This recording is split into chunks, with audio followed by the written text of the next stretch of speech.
নমস্কার বন্ধুরা, আমার চ্যানেলে সবাইকে আরও একবার স্বাগত জানিয়ে শুরু করছি আজকের নতুন পর্ব।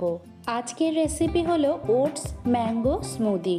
তো আম ফুরিয়ে যাওয়ার আগে সকাল সকাল উঠে এরকম একটা স্মুদি অবশ্যই বানিয়ে নেওয়ার জন্য অনুরোধ করব। তার জন্য মিক্সিং গ্রাইন্ডারে আমি এখানে হাফ কাপের মতন ইনস্ট্যান্ট ওটসটা দিয়ে দিলাম। ওর মধ্যে দিয়ে দিলাম 2/3 কাপের মতন কিউব করে রাখা পাকা আমটা যতটা মিষ্টি হবে ততটাই ভালো হবে।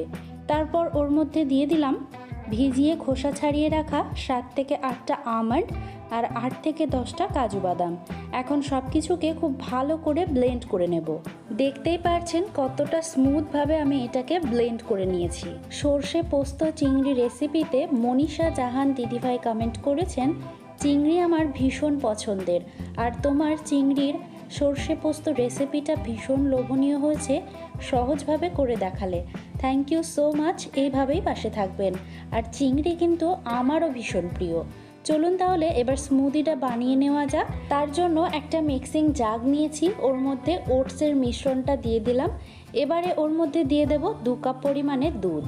গৃহবধূর কলমে থেকে আমার প্রিয় মৌসুমী দিদিভাই কমেন্ট করেছেন, চিংড়ির সব রেসিপিই ভালো লাগে, এটাও বেশ ভালো হয়েছে। অনেক ধন্যবাদ দিদিভাই, এইভাবেই পাশে থাকবেন। আর সত্যি কথা বলতে আমারও কিন্তু চিংড়ি মাছ ভীষণই প্রিয়। আগে একবার বললাম, আরও একবার বলে দিলাম। তো দুধটা দিয়ে খুব ভালো করে ব্লেন্ড করে নেব। আপনারা চাইলে মিষ্টির জন্য এখানে মধু অথবা খেজুর অ্যাড করতে পারেন। চিনি কিন্তু অ্যাড করবেন না, কারণ স্মুদিতে কোনো রকমভাবে চিনি অ্যাড করা হয় না। এখন আমি এই স্মুদিটাকে ঢেলে নেব। তো রেসিপিটা কেমন লাগলো অবশ্যই কিন্তু কমেন্ট করে জানাতে ভুলবেন না। গার্নিশিংয়ের জন্য উপর থেকে একটুখানি পাকা আমের কুচি অ্যাড করলাম। আপনারা চাইলে এখানে ড্রাই ফ্রুটসও অ্যাড করতে পারেন। তো আজকে এই পর্যন্তই। পরের দিন আরও একটা নতুন ভিডিওর সাথে আপনাদের সকলের সাথে দেখা হচ্ছে। বাই।